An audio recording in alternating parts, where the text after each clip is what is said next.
प्यारे बच्चों, online classes में आपका स्वागत है। आज हम आपको गणित में बहुपद का चैप्टर पढ़ाने जा रहे हैं। कृपया ध्यान से अध्ययन करें। तो सुनिए बेटा, बहुपद, ये बहुपद के प्रकार आप सुन लीजिए कि बहुपद 3 प्रकार के होते हैं। पहला है एक पदी बहुपद।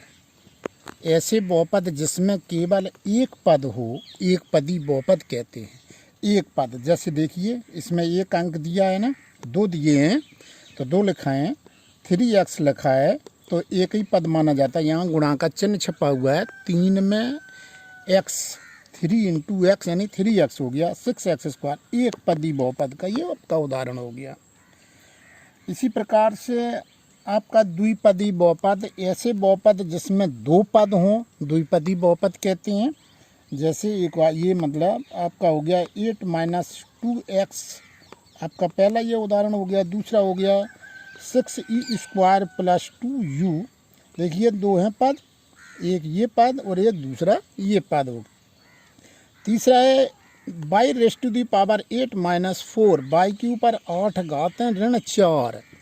तो देखिए 2 पद हैं, एक ये पद है, एक दूसरा ये पद है। द्विपदी बहुपद का ये आपका उदाहरण हो गया। तीसरा है त्रिपदी बहुपद। ऐसे बहुपद को जिसमें 3 पद हों। 3 पद देखिए 1 2 1 3। इसमें भी देखिए उदाहरण में दिखा 1 2 और 1 3, यानी जैसे x⁴ - 3x + 2। अगला है उदाहरण t² - 3t + 2/3। ठीक है बेटा, ओके। अब प्रश्नावली की तरफ चलते बेटा, ठीक है।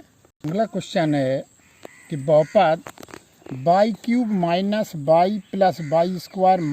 - √2 को अवरोही क्रम में लिखिए लिखा है या लिखो लिखा है, तो आप लिख देंगे लिखना। ठीक है ना बेटा, आपको लिखेंगे लिखना। कैसे लिखेंगे हम? अवरोही क्रम। सबसे पहले हम आप लोगों को आरोही क्रम और अवरोही क्रम के बारे में बताना चाह रहे हैं। आरोही क्रम माना होता है बढ़ते हुए क्रम को हम आरोही क्रम कहते हैं, और घटते हुए क्रम को हम अवरोही क्रम कहते हैं। इसमें जिक्र है आपके क्वेश्चन में कि बहुपद y³ - y + y² - √2 को अवरोही क्रम में लिखिए। तो हम जब सॉल्व करेंगे अपनी उत्तर पुस्तिका में लिखेंगे तो लिखना लिखेंगे। ठीक है बेटा। अब देखिए अवरोही क्रम, अभी हमने ये हल बताया कि अवरोही क्रम होता है बड़ी संख्या से छोटी संख्या की तरफ चलेंगे। बड़ी संख्या पहले लिखेंगे, जैसे मान लीजिए बड़ी संख्या 5, 5 के बाद 4, 4 के बाद 3, 3 के बाद 2, 2 के बाद 1, इस हिसाब से आप, ठीक है। तो इसमें जो है आपके बहुपद में y³ - y + y² - √2 ये अनबैलेंस रूप से लिखे हैं, ऐसे लिखे हैं उल्टे सीधे तरीके से। तो हम जो है आपको अवरोही क्रम में कैसे लिखते हैं आपको बहुपद को अवरोही क्रम में सबसे बड़ी घात इसमें 3 है, तो लिखते हैं बेटा y³ फिर इसके बाद 2 घात का प्लस y² y और -√2। यही आपका आंसर होगा। बहुत सरल रहते हैं बेटा, आराम से समझ में आ जाएगा। यहाँ आपका सॉल्व लिख सकते हैं, ये आपकी समस्या सॉल्व हो गई है। अगला क्वेश्चन है आपका दूसरा क्वेश्चन। देखिए आपका क्वेश्चन है x⁵ + 2x² + 3x + 7x⁴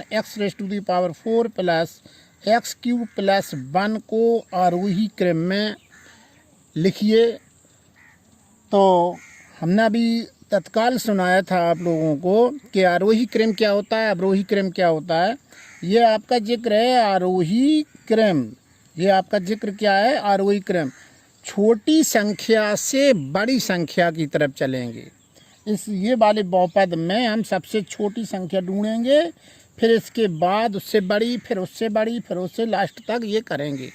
देखिए सबसे छोटी संख्या इसमें 1 है, तो लिखते हैं बहुपद को आरोही क्रम में, आपका बहुपद को आरोही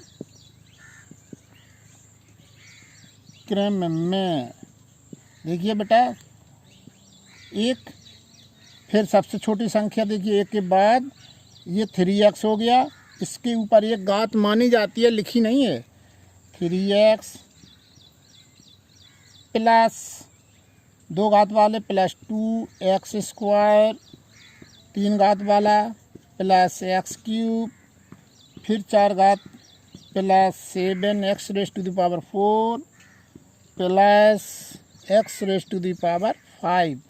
देखिए कितने, कोई रह ना जाए, 1 2 3 4 5 6, 1 2 3 4 5 6, दैट्स ऑल। यही आपका आंसर हुआ। ये बहुविकल्पी वाले प्रश्न में भी ऐसा हो सकता है, ये आपका क्वेश्चन दे दिया जाए कि बहुपद y³ minus y plus y² minus √2 को अवरोही क्रम में कौन सा विकल्प सही है। 3-4 विकल्प देंगे, उसमें से एक उत्तर आपका सही होगा और बाकी के उत्तर सभी गलत हो जाएंगे। यानी 4 विकल्प रहते हैं तो एक सही मिलेगा आपको, 3 गलत हो जाएंगे।